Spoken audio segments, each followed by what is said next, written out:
Estimats compatriotes, avui, com tots sabeu, hem conegut la notícia, la decisió del Tribunal de Schleswig-Holstein de trobar inadmissible l'extradició pel delicte de rebel·lió que me reclamava la justícia europea. Un delicte que pesa sobre tots nosaltres, sobre els companys que hi ha a la presó, els companys que hi ha a l'exili. Un delicte inadmissible. I crec que el primer que hem de fer, el primer que jo vull fer davant d'aquesta decisió, d'una gran transcendència per la causa, és exigir l'alliberament immediat dels companys i companyes que són a la presó. No hi havien d'haver entrat mai, però és que ara, després d'aquesta decisió, no hi poden passar ni un minut més.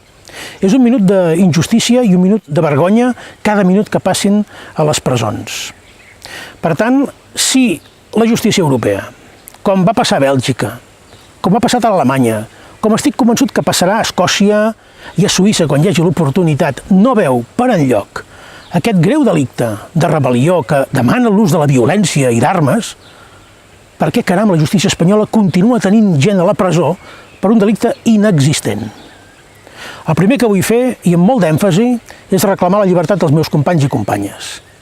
Ens hi hem de sumar tots en aquest clam, perquè ja n'hi ha prou d'aquest abús de la justícia.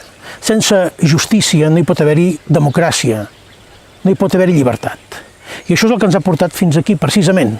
La conquesta de la democràcia, de la llibertat, que és la conquesta també de la pau i de la seguretat, és el que ens ha empès a lluitar fins a assumir conseqüències molt doloroses per nosaltres i les nostres famílies. Però us agraïm a tots vosaltres que no ens heu abandonat ni un minut en aquests llargs 8 mesos que fa que vam marxar a l'exili o van ser empresonats els companys i companyes. Gràcies a vosaltres hem pogut arribar fins aquí, però sobretot gràcies a vosaltres anirem encara molt més lluny.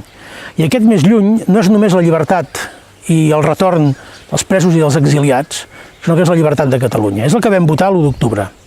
És el que vam decidir el 27 d'octubre al Parlament de Catalunya. És el que vam ratificar el 21 de desembre, amb unes eleccions molt difícils.